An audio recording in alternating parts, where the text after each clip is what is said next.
I'm in Salad, and I saw Fright Night. It is directed by Craig Gillespie, and this is the 2011 version.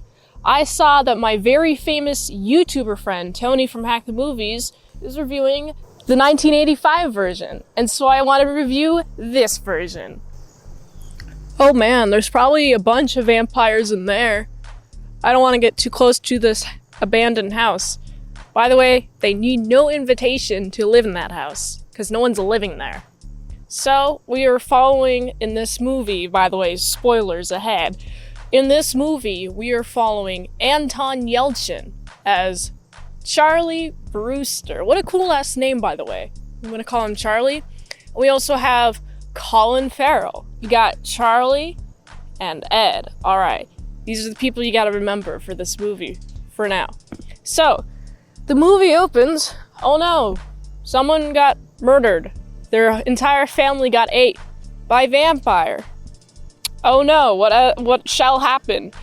I really like, you got the shot of the housing development, and I was very confused. I was like, what type of housing development looks like that?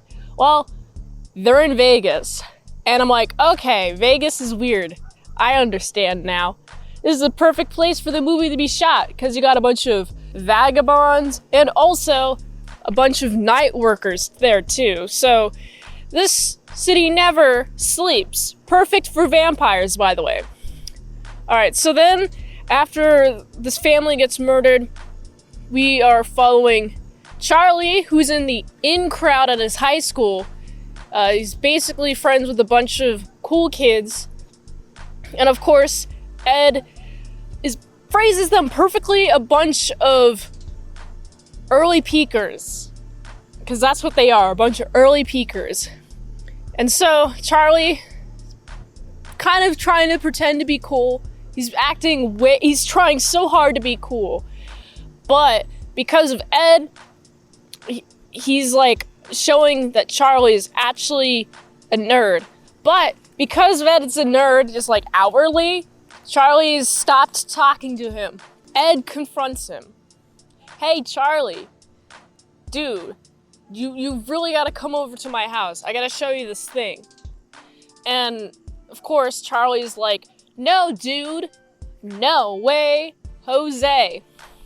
Until he, blackmails him into coming over to his house. Hey, I got a picture of you in tidy whities. If you don't come over to my house, I'm gonna show them to everyone. He doesn't quite believe it until he gets a picture of this blackmail. Ed basically does have Charlie come over to his house, but Charlie has to leave his girlfriend Amy and his mom. And also his mom really likes talking to the new next door neighbor. His name is Jerry. He moved into the neighborhood. And Jerry's conventionally attractive, but I wouldn't trust him, personally. I'm very wary of my neighbors. But you know what? Jane is talking to Jerry, and that's all right, handy dandy. Charlie has to leave in order to be near Ed. Ed is like, here, let me show you something. Ed has a bunch of stuff. He has a bunch of crosses.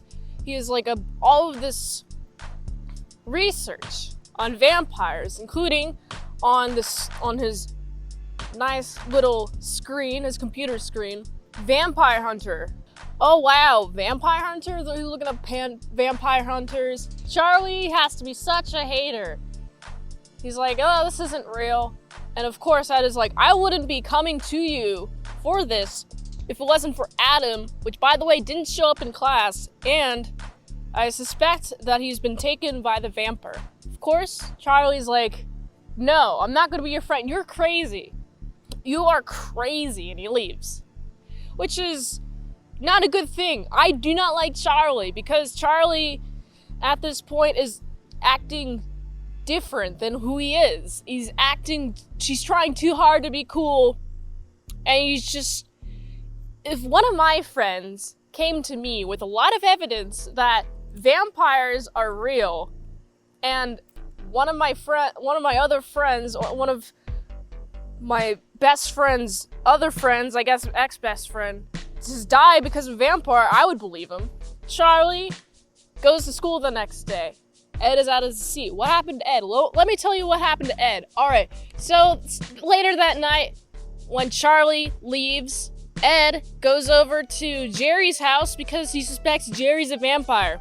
Goes near his house. He's like, oh boy, I got a bag full of crucifixes, crosses, and nice little stakes. Just like a nice little duffel bag. Is also being followed by like a couple of these bullies who like pick on him. He has to drop this bag and he has to like go over a fence. I do not like those bullies at all. They're like, what a nut job. I'm like, oh man, I believe you, Ed. I believe that there's vampires. I would believe you. Ed has to jump over the fence. He just keeps on going. I personally would stay behind the fence that he jumped over and wait for those people to leave before jumping over the fence again and grabbing the bag of stuff. But of course, Ed just keeps on running. I mean, I understand why he would keep on running. I personally wouldn't. But he runs into a place where there's a pool. Of course, guess who's there? Jerry. Jerry is there. Jerry is like, hey, guy, life would be so much easier if you were a vampire. And of course, Ed believes this and lets him bite him. Would I let Jerry bite me? No, I wouldn't. But of course, I understand why Ed would let Jerry bite him. And so now we see that Ed is missing from the classroom, and we got Charlie's like, big think? Okay.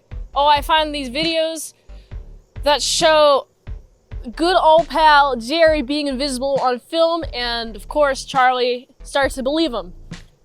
And I think that Ed should have showed Charlie these videos of Jerry in order to convince him, but no, doesn't matter. So now we got Charlie's being a little paranoid of Jerry, rightfully so. And so he's like, all right, I need a vampire hunter. I need a vampire hunter, but first, I gotta really break into Jerry's house. Oh man, what a good idea it is to break into somebody's house that you suspect to be a vampire. Because he goes upstairs, opens his closet. I really like the dramatic music with the closet, and he's like, oh, there's nothing behind there. And then Jerry comes home, he has to go into the closet, and then he discovers these secret rooms. I'm like, oh boy. So Jerry is a vampire. This is crazy. He basically has to hide into a room after he finds like the stripper that Jerry has taken into a room. And so Jerry goes into that room, forcing Charlie to hide and watch Jerry snack on the stripper. And I'm so glad that the stripper didn't point Charlie out at all, because then Charlie would be super doomed. Very grateful. I think Charlie did the right thing there, just like watching her be eaten. Very glad. But then, big brain on Charlie. He's like, all right, I'm gonna take you. And I'm like, dude, come on, she's probably already a vampire. Just let her leave, just let her sit there. Just let her be there. Just do not try to save her because she cannot be saved, Charlie. But of course, Charlie's like, oh, I can save you. Let's go down the stairs. Let's slide down the stairs. Let's try not to get the attention of Jerry. Of course, Jerry is walking around, watching TV. What I was thinking during the scene was, oh, maybe Jerry has some sort of itis. He's already snacked on her, and so he's probably feeling good, satisfied. Doesn't need to hear. Maybe his senses are dulled. Because why is he not reacting to Charlie and the stripper? I mean, come on. Charlie trying to escape, and he's being a little bit loud. I mean, his footsteps would be able to be heard. But of course, Jerry isn't reacting to this. They do manage to escape, and this is when we see Jerry watching them escape. I'm like, oh, of course he's playing on them. I liked that part. He's like, okay, that makes sense. That makes a lot of sense. And of course, you got Jerry just messing with Charlie. You got Charlie leaves the house. He's like, okay, you'll be fine. And then As soon as she is the ray of sunlight, bam, poofs, violent. It's like, oh, you thought you could save her. That's hilarious. Would anyone believe Charlie if he told them about the vampire? No. He puts a bunch of crosses on his door, like on his window, because he's like, okay, does a bunch of research on vampires at the school, ignores his girlfriend Amy because of it. I like his response, right? His response to her asking what he's doing is porn. And I'm like, that's hilarious. Because that's probably the easiest thing to respond to that's also shocking to someone, is be like, oh yeah, I'm looking at porn. It's easier to explain than to explain that there's a vampire and she won't believe him. And of course that she won't believe him, because vampires in like a whole multitude of ways is like fiction. Charlie is skipping a bunch of classes, doing a bunch of research, putting a bunch of crosses on his window. And then you got, there's this, his friends are looking at Charlie, putting a bunch of these crosses on the window. They're making fun of him. What's gotten to him? Oh, funny line, by the way. Oh, I was super paranoid that they were carrots chasing me with machetes. I'm like, what were you on, guy? You couldn't have been on weed, because that's what you're smoking in the car. You couldn't have been on that. That doesn't make you hallucinate. Just a little paranoid. Man, there's a lot of funny dialogue in this movie. Let me tell you that Jerry goes up to those people in the car, snacks on them, num num. His dinner has left, so he has to go find somebody else to chew on. Good old pal Jerry knocks on the door. This is fun because he knocks on the door, he does not get any invitation. Charlie will not allow any invitation at all. Jerry has a solution for this. He starts digging in the backyard.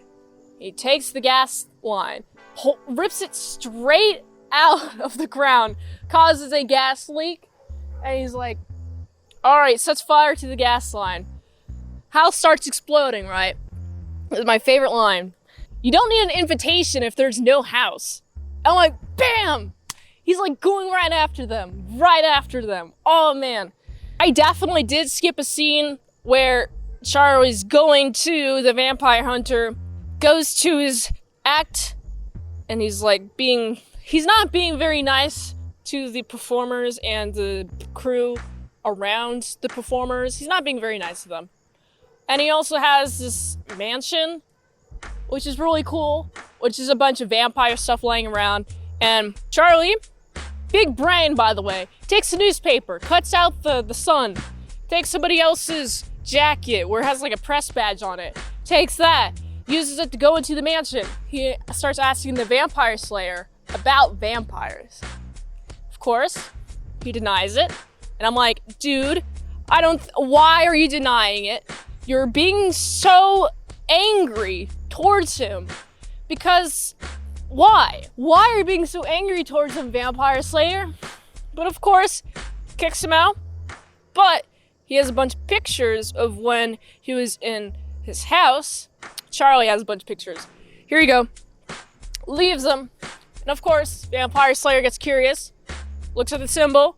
Oh, okay, this is the type of vampire that it is. He goes to go help Charlie out.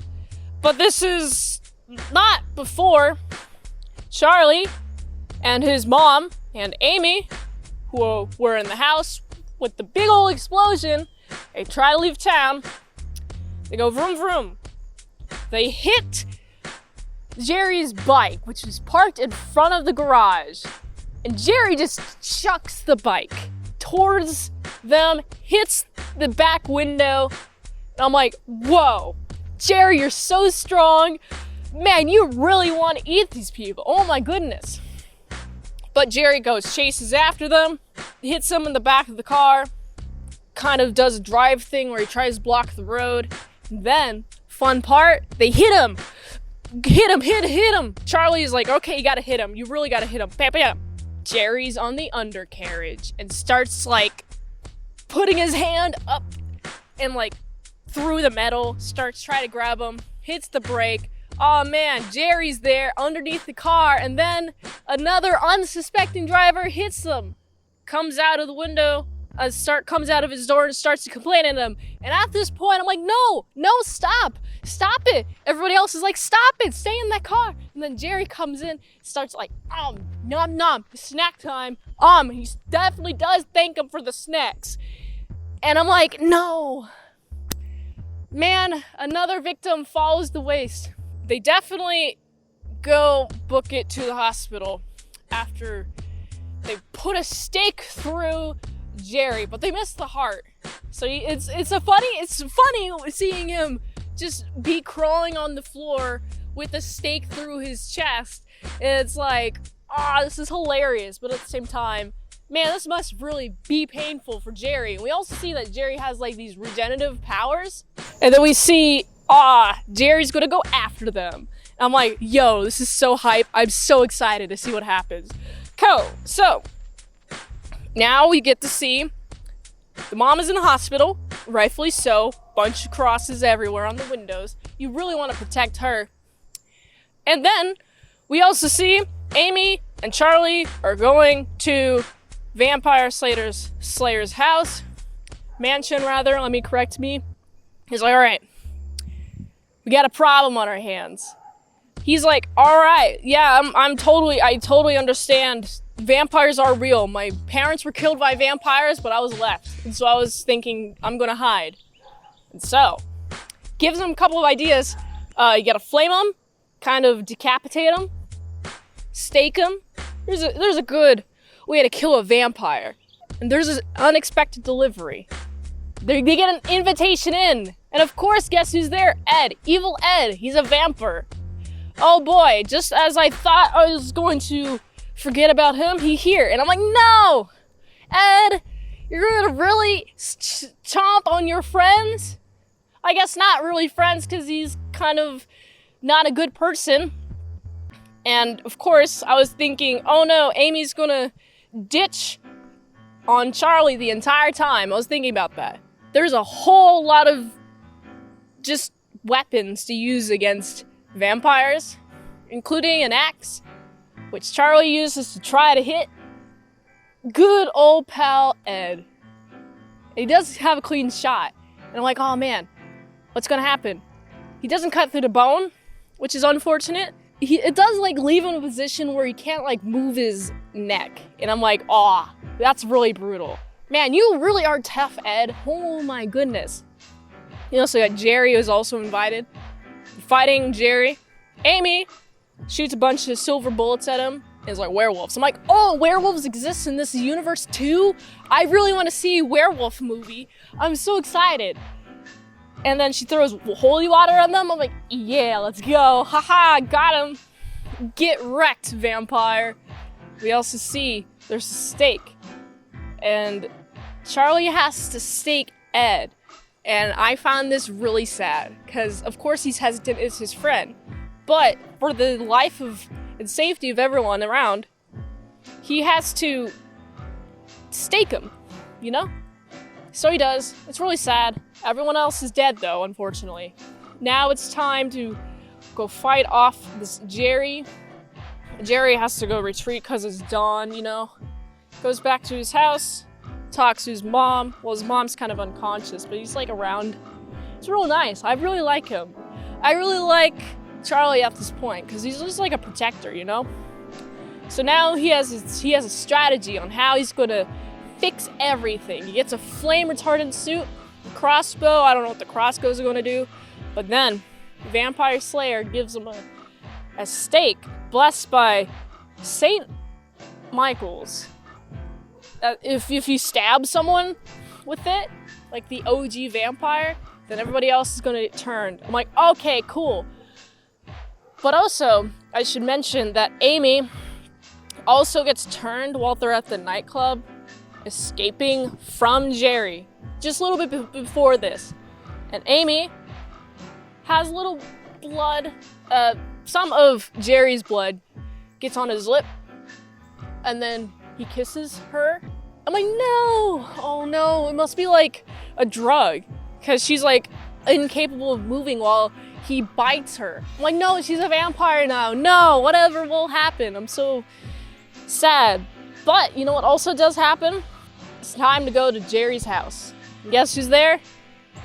Good old pal Vampire Slayer's there to help. They go underneath the floorboards, and all of the foundation has been ripped out. The house is being held up by just like a bunch of these metal poles, and there's like a whole layer underneath the house. I'm like, whoa, this is insane. There's a bunch of vampires there that are just crawling through the dirt underneath the house. They just kind of burst out, and it's like an entire army of vampires. I'm like, whoa, this is insane. What is going on? This is just, wow. I'm so excited for the battle. You got a bunch of shotgun. So of course, Charlie just shoots a bunch of the holes into the ceiling, floorboards, and there's a bunch of sun that going through the floorboards. Starts burning a couple of the vampires. It gives like a good barrier for Jerry not to eat Charlie and good old pal Vampire Slayer. Until, oh, this is like the best part. I gotta tell you about the best part. All right, let's just set fire to my flame retardant suit. I'm gonna jump at him. And Charlie just jumps at Jerry and is like, yeah, let's go, stake him. Come on, stake him. And it takes a little while for him to stake him. I'm like, come on, dude, stake him. Just stake him. But he does eventually stake him once he burns up he gets burned up partially by the sun, and you see a little bit of his heart. And I'm like, ah, yeah, let's go. You can see his heart, stake him, let's go. All those vampires are saved because he's using the stake that turns all of the vampires normal. And a good line, oh man, that was such a crazy night. I'm like, oh, you bet. Oh man. And then like the end of the movie, pretty much Jane is like, okay, I got a new house, which is good. And then, also, what's also fun, all right, Amy is there, and was actually like, okay, I do like you, just as who you are. I'm super glad that Charlie has a girlfriend. And the movie ends. And I'm like, yeah, I love it. I really enjoyed this movie a lot. There's a lot of good shots, a lot of good drone shots, just, ooh, beautiful coloring. The sets were awesome. I really was enthralled through the entirety of it. And I really like a lot of the good quotes. There's a lot of good quotes. All the quotes quotable. And so I gotta give this movie a solid 7.8 out of 10. If you like this content and more content on patreon.com/ASEpresents for $3 a month, you get some daily vlogs. $5 a month, you get some salad dressings where I try on clothes and costumes and review them. And $20 a month, you get one movie review request per 1 month. So go check out patreon.com/ASEpresents. If you want to see some adult content, check out this link tree on my Fansly and OnlyFans. You'll really enjoy this content. There's a lot of it, especially on Fansly, so go here. Until next time, I'm in Salad Saw. I'll see you later, my salad croutons and bacon bits.